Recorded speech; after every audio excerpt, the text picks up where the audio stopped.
Nima niyat qilsangiz niyatingiz amalga oshadi. Siz so'ramagan, siz niyat qilmagan ne'matlarni ham Alloh taolo oyog'ingiz ostiga to'kib qo'yadi.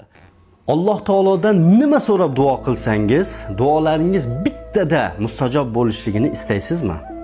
Yoki nima niyat qilsangiz, niyatlaringiz tezda amalga oshadigan inson bo'lib qolishni istaysizmi? Unda meni diqqat bilan eshiting. Ko'pchilik insonlar duo qilaman, duoyim mustajob bo'lmayapti. Niyat qilaman, niyatim amalga oshmayapti. Nima xato qildim ekan? Nega meni duolarimni Alloh taolo ijobat qilmayapti?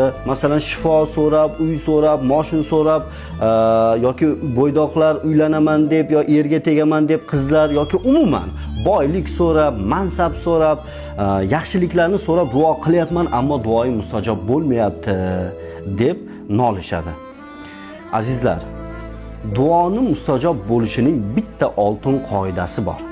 Diqqat qilib turing, men buni sizga o'rgatib qo'yaman. Inshaalloh mana shunga amal qilsangiz, har qanday duoingiz amalga oshadi. Nima niyat qilsangiz niyatingiz amalga oshadi. Siz so'ramagan, siz niyat qilmagan ne'matlarni ham Alloh taolo oyog'ingiz ostiga to'kib qo'yadi. Buning uchun siz Alloh taolo yaxshi ko'rgan banda bo'lishingiz kerak. Alloh sevgan banda bo'lishingiz kerak. Alloh kimni yaxshi ko'radi? Alloh taolo qanday bandasini yaxshi ko'radi?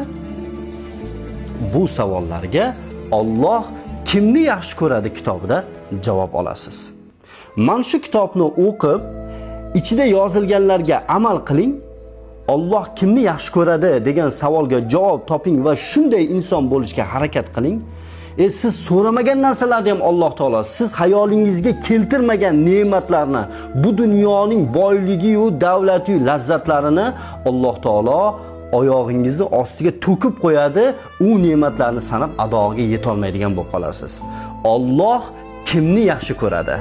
Hammamiz Alloh yaxshi ko'rgan bandalardan bo'lishlikni o'zi nasib aylasin.